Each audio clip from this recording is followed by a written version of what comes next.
Okay, it seems to me there are two fundamental errors we can fall into concerning this character, Benjamin Levin, the man charged, but remember, not convicted, of making, possessing and distributing child pornography.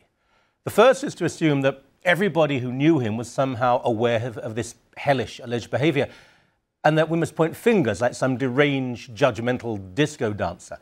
I do not allege for a moment that, for example, the four comrades sitting together so closely at the gay pride parade, Trudeau, Ray, Wynne, Levin, shared their sexual intimacies.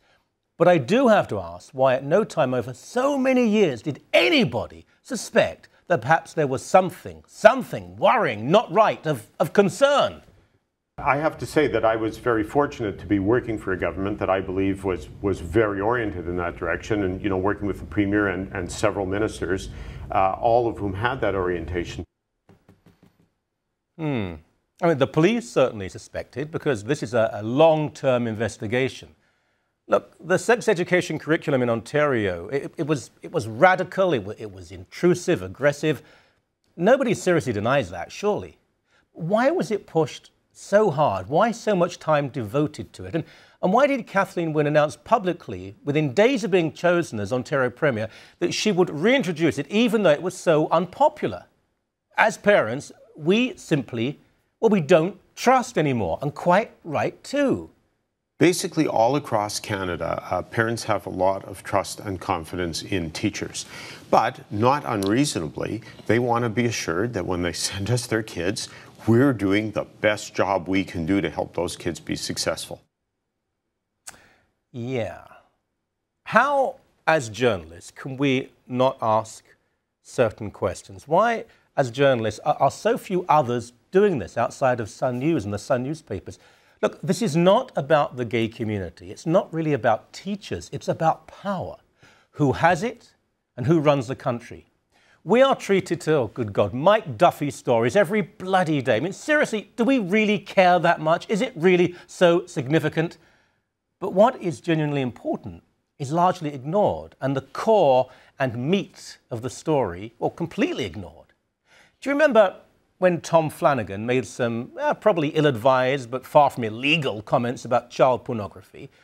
All he actually said was that he had some reservations about people being prosecuted for looking at such horrendous garbage. That story ran for more than a week. Newspapers, magazines, television and radio, all leading with this academic and journalist making some off-the-cuff comment in southern Alberta. But remember, he was a Conservative, he knew Stephen Harper, he was highly connected in Tory circles. Now, a man who effectively ran the education department for all of Ontario, who was personal advisor to Kathleen Wynne, she brought him in from Manitoba, a friend of Bob Rae and Justin Trudeau, whose books are required essential reading for Canadian teachers all over this nation, is charged with some of the most serious and repugnant crimes in our entire legal and moral code. The story is reported on fairly briefly and then largely forgotten. When it is reported on, Levin's influence is referred to, but the sex education curriculum and his aggressive support for it obfuscated or removed. Let me give you another example. If we believe the propaganda, the Roman Catholic Church is riddled with child abuse. Now, the truth is that about 2% of priests were such criminals.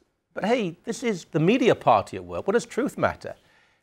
Did you know that the last objective independent report concerning abuse in the US Catholic Church, 2012, revealed there are 40,000 Catholic priests in the USA, and there were 6 cases of abuse, most of them dating back more than a generation.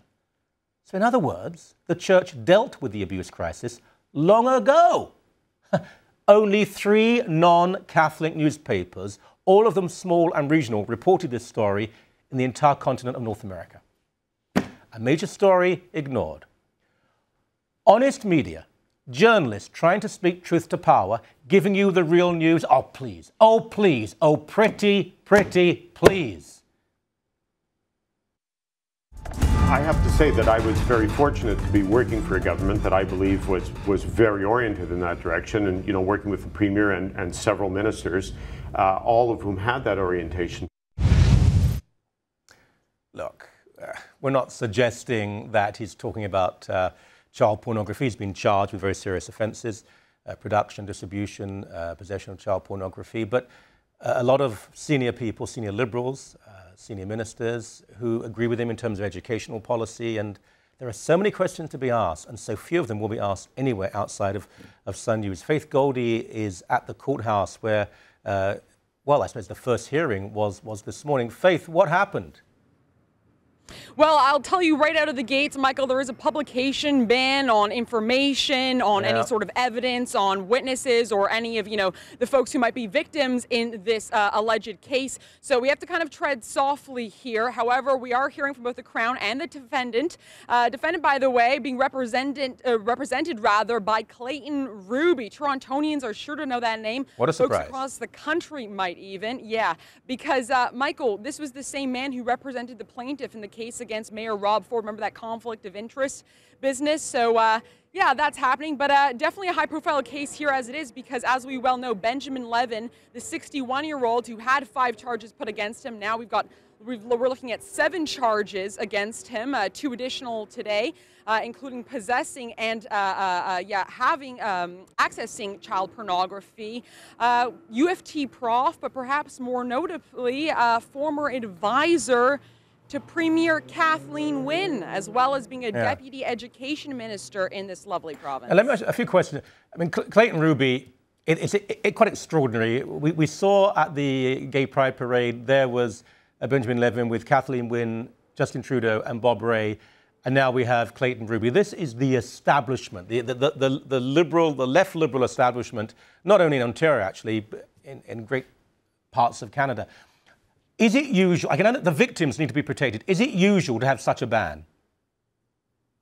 On this sort of thing, yeah, I mean, when a court proceeding is active, it is customary. The court of popular opinion does, or public opinion does matter. So, folks in here from the Star Say or from Toronto Sun, or myself from Sun News, publishing various pieces of evidence could, in a way, basically incriminate the man who is now behind bars, ahead of the court. No, I understand that. I once went to the swearing-in of a judge, a friend who was made a judge, and frankly, I shouldn't have been surprised, but I could not believe the liberal love-in that it was. So many people were connected and friends, and however, we'll move on from that. Let me ask you about how you felt. You were there, you saw what went on, because I'm not sure exactly what you are allowed to say, but your feelings, any comments that you have? Yeah, sure. I can tell you what I am allowed to say. I can say that this man, Levin, was arrested because of undercover police officers all the way over in New Zealand and England who alerted Toronto police to activity that they suspect, or according to our criminal code, could be essentially child pornography charges, including the making and distribution thereof. How did I feel? Frankly, Michael, sick to my stomach. There's a part of me that is kind of happy that I cannot report evidence that was presented today, just because I've reported some rather risque and inappropriate things on the air before. You know that it takes a lot to churn my stomach, and, well, it's sufficiently churned right now. I can tell you also what Levin looked like. He walked in wearing an ashy sort of blue collar button-up and black slacks, as well as his glasses. He had his head down for a lot of today's proceedings, occasionally making eye contact with his family members, many of whom were in the room today, as well as occasionally quietly chatting with his representation, namely Clayton Ruby. We have a very educated, well-known academic and party bureaucrat in many ways in a prisoner's box.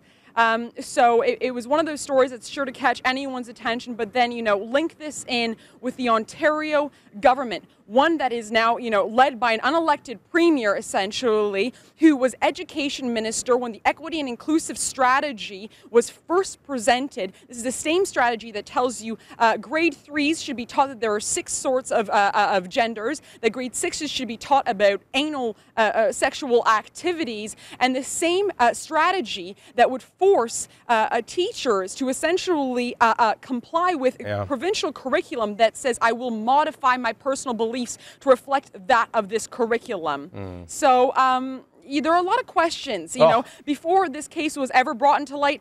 How does this sort of thing be tolerated? How is it tolerated by those at the top? I mean, it's all alleged right now. No convictions, but perhaps we're getting a bit of a sense. We have to use all sorts of adjectives and so on. We have to qualify. But, you know, I remember when parents dared to say the sex education curriculum seems to be very aggressive and intrusive and almost a form of grooming. Could it be some sort of pedophile link? And shut up, you peasant, you know nothing. Well, perhaps parents actually know quite a lot. We're out of time, but we're going to speak to you again and again about this. Thank you so much. Thank you, Michael.